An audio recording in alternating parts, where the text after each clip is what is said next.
Chapter 5, The Transitional Kindergarten Learning Environment.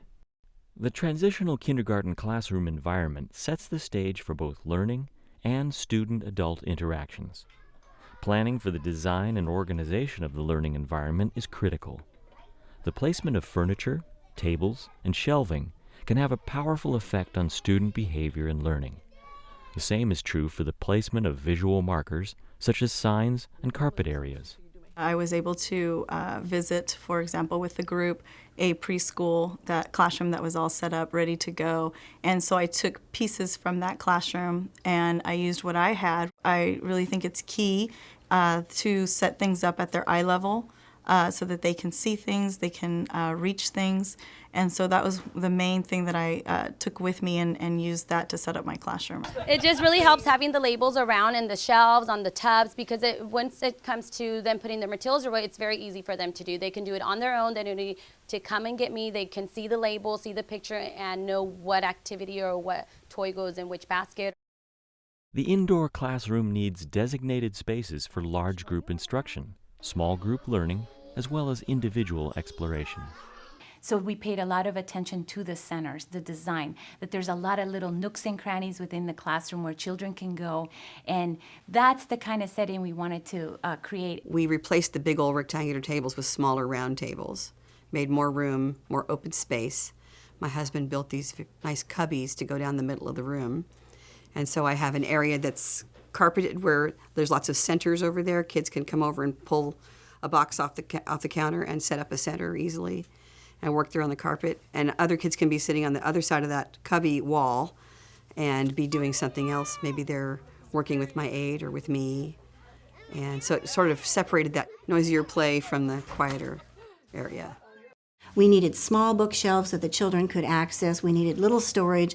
We needed a play area. So we wanted house furniture. We wanted the table and chairs. We wanted to have a wardrobe to put play clothes in. We set up on, I think there's about 7 or 8 centers that we decided we would provide, and we tell our teachers, you will provide these centers. But we felt that since we were telling them they had to provide them, we needed to provide the materials. I have centers in the classroom, and they are positioned all around and in the middle. And the contents of those change, but the centers remain the same. In each center, we have a piece of paper that has 5 slots. And so the kids have tickets or their cards with their name on it. And when center time begins, they grab their card and they go ahead and put it whatever center that they would like to go to. We have a science center. You know, we try to provide them with opportunities to get hands-on experience in science using all 5 senses. We have a writing center as far as, fine motor for letters. And math center is full of manipulatives for them to make patterns, to sort, to count. We also tend to incorporate our smart board at the math center and put up flip charts that have patterning or adding or counting. And so that is usually a part of the math center. So we have an art center. Usually there's painting going on. I love painting. Sometimes we have cutting and gluing, shaving cream, on an easel where they just put up shaving cream and they make shapes or letters. High-quality early learning environments are created through intentional planning, implementation, and evaluation. Program design is a reflective process. The classroom will evolve and change over time as the teacher grows and as students' needs change. TK teachers pay attention to students' work and emerging interests. This will inspire program planning and the development of learning areas throughout the school year. There are some centers that change according to whatever lessons or themes that we're working on. We have a listening center, and we have a block center as well, where the children have freedom to build whatever they want to. And then we have a dramatic play center, which when we started out in September was a house, and then it turned into a medical center now. So we're working on a health unit. That can include a veterinarian's office, it includes a doctor's office, a dentist, and we try to supply them with materials to be able to act out the different scenarios at a medical center, not just one specific type of office. What do you think that shot will do for you? Make you feel better and have no coughs. There you go. Will it keep you healthy? Yeah. TK students benefit from regular opportunities to experience and explore the outdoor play yard. Student-initiated challenges in outdoor environments permit them to push their limits and build awareness of their strengths and emerging abilities.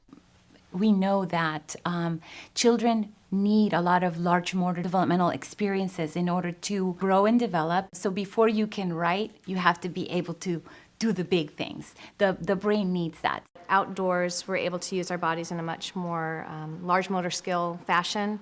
And we have some small little garden spaces which fit nicely in with our science curriculum. We are able to plant seeds and watch the growth of plants. We do some math and measurement with that over time. We do writing with our garden by going out and recording and drawing pictures of what we see happening in the garden, and then thinking about those words that we want to attach to those pictures.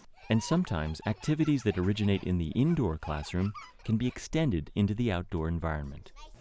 We take a lot of things that we use indoors, outdoors. Purple fairy heart. Well, we have music and musical instruments. We have books. We have things for them to do art. We have lots of blocks. Besides the playground equipment, we have lots of sand toys out there. We do water play outside sometimes. You try it everywhere. How much water is the most? This one or this one? Science lends itself great to outdoors. Math, physical education, of course. But even going outside and just making some observations and then bringing those ideas back into the classroom, sometimes going out and taking a breath of fresh air and coming back in and having a conversation about it is enough to kind of re-energize the kids as well. So I use it outside, both in a very planned manner, but when I see that the kids are sort of falling apart with me, short attention spans and difficulties with whatever it is, taking a breath of fresh air, finding something to look at, and then coming back in refreshed. It goes Yabo, let me see your dance. It goes freeze. Lorenzo, let me see your dance. It goes Lorenzo, let me see your dance. It goes